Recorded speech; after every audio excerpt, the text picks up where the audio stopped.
Magandang araw mga kaibigan. Nako mga kaibigan, mainit itong pag-uusapan natin. Senator Ping Lacson kay Marcoleta, nakakahiya, di man lang nauga kahit mali ang ginagawa. Attorney, binagsakan mga DDS senators at tunay na agenda, binunyag. Grabe mga kaibigan, hindi talaga nauga itong si Marcoleta sa kapal ng muka matapos sabihin ni Senator Ping Lacson at Soto na basura at pamidya lang itong mga DDS senator na utak sa Minority Report. Mantakin yung ipagpilitan ni Marcoleta na wala daw masama sa ginawa nilang report para daw ito sa taong bayan. Kaya naman, pinalamo ng katotohanan ni attorney itong ambisyosong senador na gusto daw maging vice president at tunay na agenda ng mga maka-Duterte sa Senado. Huling-huli ang galawan. Gusto talagang pabagsakin ang Pangulong Marcos. Nako mga kaibigan, abangan nyo yan. Yan ang pag-uusapan natin. Pero bagong lahat, pakilike muna natin video, pakishare na din po at subscribe na po kayo sa ating channel. Unahin na po muna natin ito mga kaibigan ha. Diba, sabi ni Senator Ping Lacson, basura at walang respeto ang Minority Report ni Marcoleta at Amy. Ngayon mga kaibigan, sumagot itong si Peluca. Saglit lang ito mga kaibigan ha, pasensya na. Kailangan lang natin ipakita itong si Marcoleta. Hindi ko maintindihan kung bakit sinasabi nilang ang katapat niyan ay basura lang. O paano mo sasabihin ang isang report ay nauukol lang sa basura, hindi mo lang binasa? Anong disrespect doon? Yung bang kami makapag-ambag sa kanila? Doon sa nakita namin, sa aming palagay ay, eto na, sa kagustuhan lang namin na mapagsilbihan ng bayan na naghihintay, ano ba talagang nangyayari? Wala pa bang report dyan? Wala pa ba kayong may re-report sa amin? Wala kayong may uulat sa amin? Samantalang nilimas na, sinimot na ang kabang bayan. Ganyan ba? Ilang pang pagdinig ba? Basura po kasi. 'Di ba? Basura. Walang kwente. Wala kang respeto kasi nga pinangungunahan mo ang BRC. Ang Blue Ribbon Committee kung saan si Senador Ping Lacson ang chairman.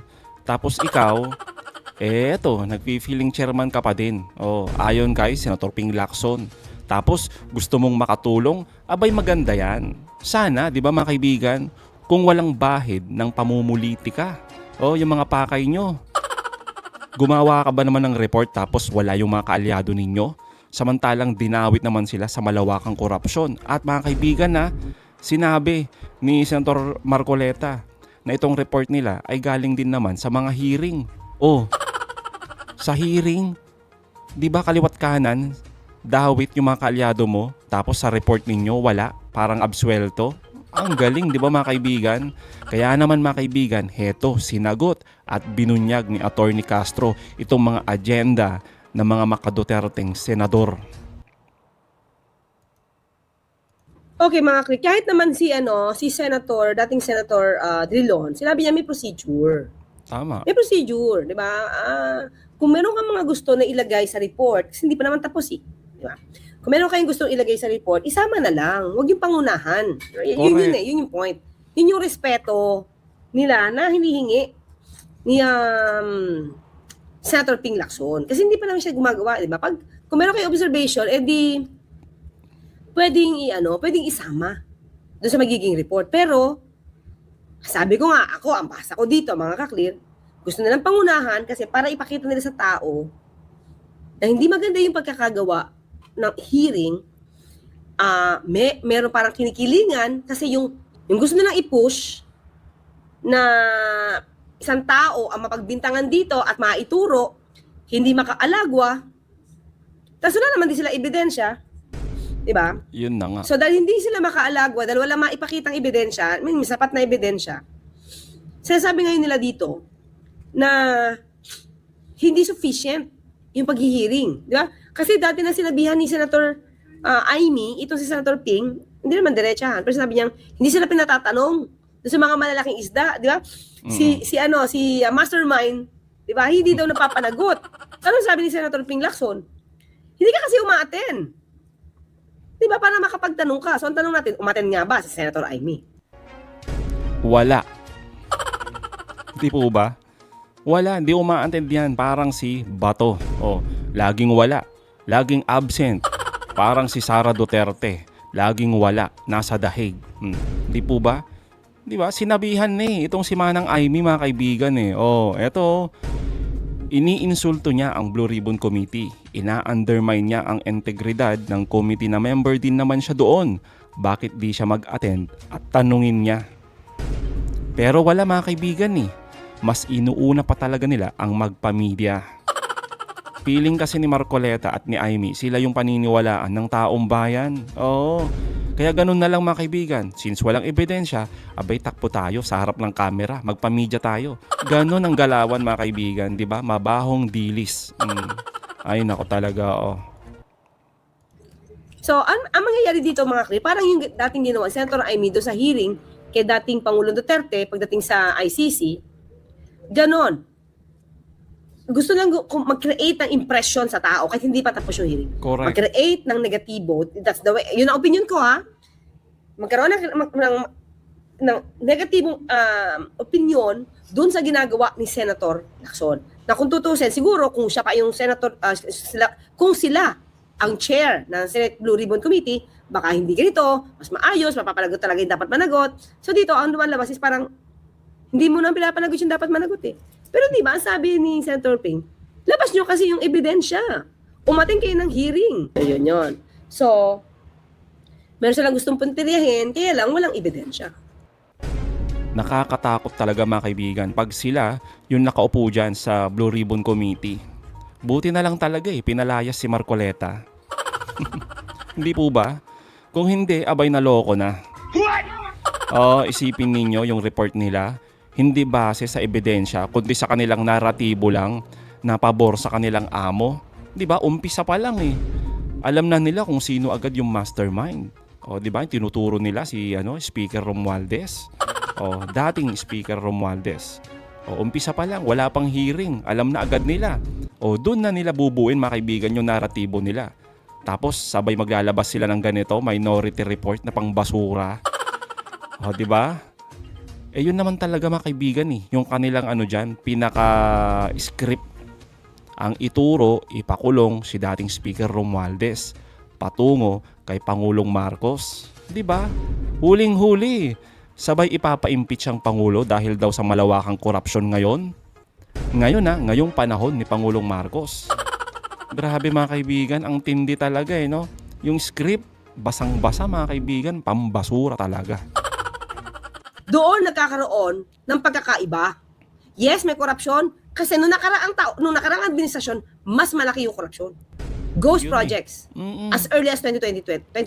Build. Pero walang pinanagot. Doon ang pagkakaiba.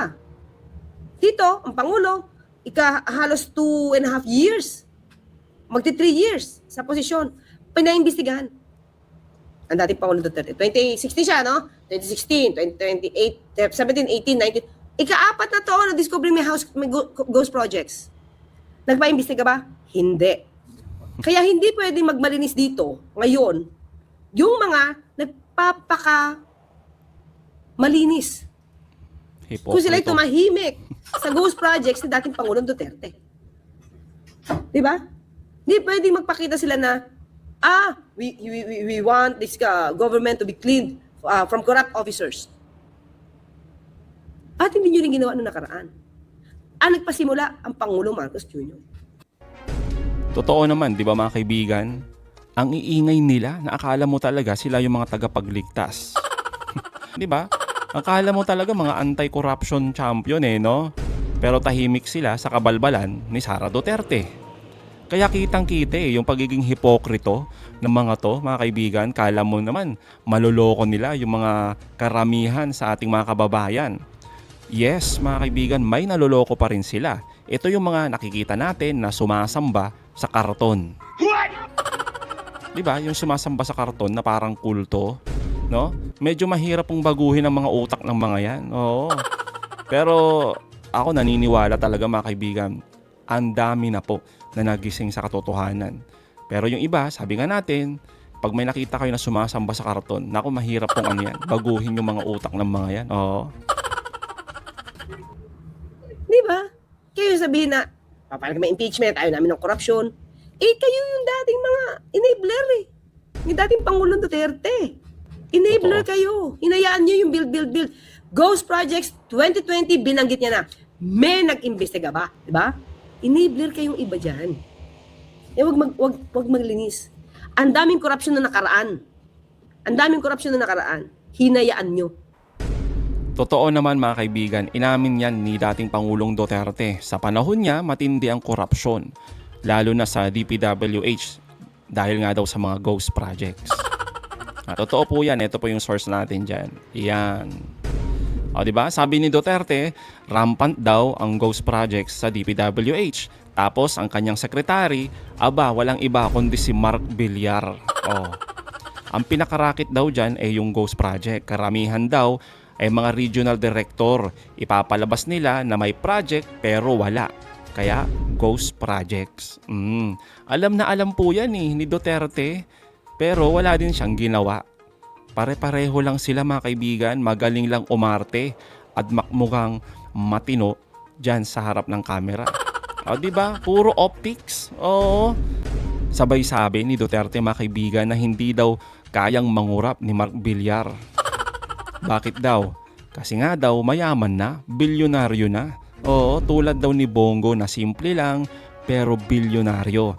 Kaya hindi daw kayang mangurakot itong mga kaalyado niya. Ang galing. Kahit nga ngayon Diba? Totoo. Imbestigahan yung ghost projects ng 2020. Nako. Patahimik kayo sa ghost projects ng 2020. Sabihin na ayaw nila ng korupsyon. Enabler kayo dati sa nakarang administrasyon. Tapos meron na sila, doon sa ginawa nila minority report, meron silang conclusion, wala pa ebidensya. Yun Di ba na nga. nag-drop ka lang ng name? Sinabi mo si A, kaysa buwat? Katulad nung ginawa nitong si Gutesa, si Diskaya. Kaya. Tapos wala ebidensya. Ang daling magbitaw ng pangalan, mga kaklir. Kaya Totoo nga, naman. kailangan ng gobyerno ito, kailangan ng ombudsman, ng DOJ, ng ICI, at yun ang bilin ng Pangulo, dapat may ebidensya. May minority report. Kung ipamimedya mo, anong ibig sabihin? Di ba gusto mo makarating sa taong bayan? Ito yung nakikita namin. Itong ginagawang investigation ito, hindi siya sufficient. Hindi siya tagma. Mali. Kasi yung dapat mapanagot, hindi napapanagot. Di ba ang pangit na impression? Pangit talaga. Yung credibility ng bureau tuloy, ng BRC, ng Blue Ribbon Committee, ginigibahan nyo na agad Yun yung paningin ni Senator Lacson. Kaya nga ibabasura yan. Kasi yung binigay yung impresyon sa tao, impresyon para tignan nila yung BRC, pinapahina nyo. Yun. Ina-undermine. Pinapahina nyo. Para ina-absolto na nila doon si Senator Joel, Senator Jinggoy, Tumpak. si Senator Cheese. Tapos, ang pinupush nila, si Speaker Romualdez. Di ba? Itinuro-turo. Pero wala pa nga ebidensya. So, anong difference nun? Anong difference nun na itinuro din si Senator Cheese, Senator Jinggoy, Senator Joel, di ba? At may mga text-text pa na nakita as compared doon sa tinuturo na si Speaker. Anong difference? Bakit yung isa, ba't yung iba absuelto, yung iba dinidiin? Di ba? At meron pa silang sa uluhan, sa taas ni Speaker, meron pa isang question mark. Saan gusto nilang patungo ito? Yun ang gusto nilang mangyari. Mind conditioning to. Para ipakita sa tao na yung nagpapaimbestiga, may mali, may kasalanan. Baka palabasin pa nga nila, si Pangulo pa ang maging dapat na managot. Tumpak. Na siya pang, samantala siya nagpa-open ito, Yun naman yun Sino ba yan? Senator Amy. Ano bang balak ni Senator Amy? Gibain yung kapatid niya, di ba? Senator Robin, Senator Bato, Senator Bongo, sino pa? Di ba? Lahat ng minority. Di ba? Gusto niyo pababain ng Pangulo? Puro kayo, di ba? Habang sinisiraan ni Vice Presidente ang Pangulo sa ibang bansa, sa Dahig. Nandito si Senator Robin. Na at the time na nag-i-speech ito si Vice Presidente, gusto niya pababain ng Pangulo. At tumatawa-tawa lang si Senator Robin. So yun yung gusto nila. Gusto nilang gibain ang Pangulo using that minority report. Diba? Hindi pwede sabihin, yan na yung katotohanan. Meron kayong gustong ipunto. May agenda yun. Ayun mga kaibigan, huling-huli. Malinaw naman, di ba mga kaibigan, ng agenda talaga dito ay pabagsakin, pababain at patalsikin ang Pangulo gamit yung minority report na yan ayon kay Attorney Castro. Kitang-kita kasi mga kaibigan yung script mula umpisa, 'di ba, hanggang ngayon kung saan patungo yung mga naratibo nila. Iisa lang mga kaibigan amoy na amoy o umaalingasaw yung mabahong plano o nitong mga dilis. Ay nako mga kaibigan, no, atat na atat para maupo na yung kanilang amo. Kaya lahat nito mga kaibigan, no, itong mga pinapalabas nila ngayon tulad ng Minority Report na yan ni Marcoleta, wala mga kaibigan sa basurahan dapat ang diretsyo niyan. Oo, kasama yung mga gawa-gawa nilang reklamo at mga impeachment kuno sa ating Pangulo. Kaya nga mga kaibigan lagi nating sinasabi, oo, ang dapat bantayan dito yung impeachment ni Sara Duterte. Di po ba? At yung mga kaalyado nilang sangkot sa malawakang korupsyon. So mga kaibigan, anong masasabi nyo patungkol dito? Comment down below. Again mga kaibigan, huwag nyo kalimutan, i-like at i-share mga videos. Hanggang sa muli, kita-kita ulit tayo mga kaibigan.